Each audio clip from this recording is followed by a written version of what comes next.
Welcome to The Explainer. Today, we're looking at a guy named Hans Egede. History knows him as the Apostle of Greenland.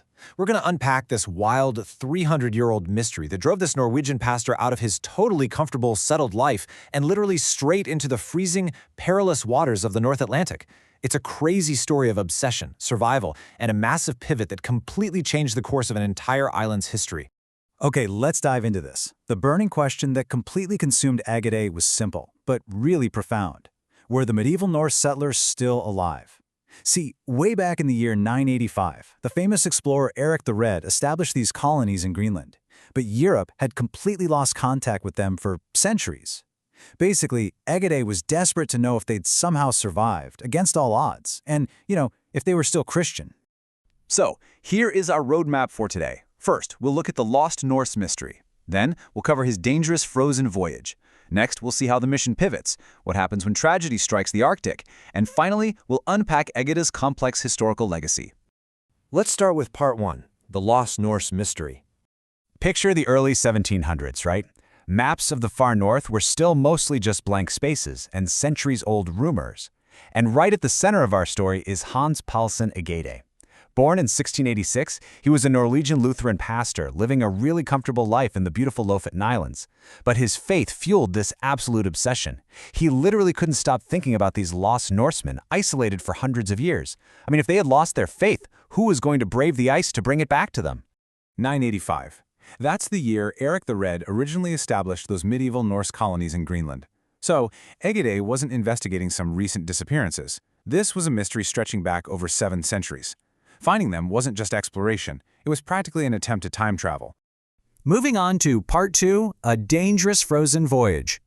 Now, wanting to go to Greenland and actually getting there in the 18th century? Two very different things. Prepping for this 1721 expedition took literally years of Egede's life. He had to tirelessly secure support from super skeptical church and government leaders.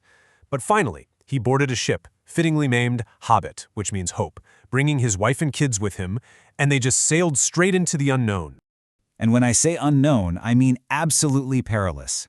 A 1721 North Atlantic crossing meant facing brutal Arctic storms, thick sea ice that could easily crush a wooden hull, severely limited supplies, unmapped waters, and the terrifying, constant threat of shipwreck. It was a freezing, life-or-death reality. But Egede pushed forward, totally convinced God had called him to Greenland despite the massive risks. All right, part 3, the mission pivots. So after surviving that incredibly harrowing journey, they finally reached Greenland's rocky shores. But the moment of truth brought a massive shock. Now, what's really interesting about this slide is the contrast. Egede had spent his entire adult life expecting to find thriving Christian Norse colonies. Instead, he found abandoned churches, ruined stone buildings, and absolutely no surviving Norsemen. The people he risked everything for were just gone. The mystery of what actually happened to them was eventually solved. Modern historians conclude the Norse settlements vanished in the 15th century due to a brutal combination of climate change, extreme isolation, and economic decline. Basically, Egede was centuries too late. Think about what you'd do if your life's work just vanished in an instant. Most people would pack up and go home, right? But Egede did something remarkable. He completely shifted his focus to the island's local Inuit inhabitants.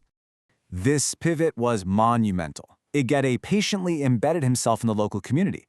He learned the Greenlandic language from scratch, built friendships, baptized converts, and established schools. He even started translating teachings into Greenlandic, which turned into this massive, multi-generational effort that his sons, especially Paul Egede, eventually expanded on. There's a really powerful lesson from the source material that captures this perfectly. Quote, "Learning another people's language is an important act of respect and effective ministry. By dedicating himself to learning the Inuit language, rather than forcing them to learn his, Egede built the true foundation of his ministry. It was just a massive sign of respect." Which brings us to part 4. Tragedy strikes the Arctic. Let's move to and see how this builds, because history is rarely just a steady climb of successes, and the harsh realities of the Arctic were about to catch up. Egede's life was full of massive milestones, from his birth in 1686 to voyaging on the Haabet in 1721 and founding Nuuk in 1728, which is actually Greenland's capital today. But these incredible early successes were soon followed by profound heartbreak. The details of this epidemic are absolutely tragic. In 1733, devastating smallpox swept through the area, killing many of the Inuit people Egede had grown to care for. And throughout this nightmare, his wife Gertrud devoted herself entirely to caring for the sick. Tragically, the strain and illness took her life in 1735. This loss deeply affected Egede.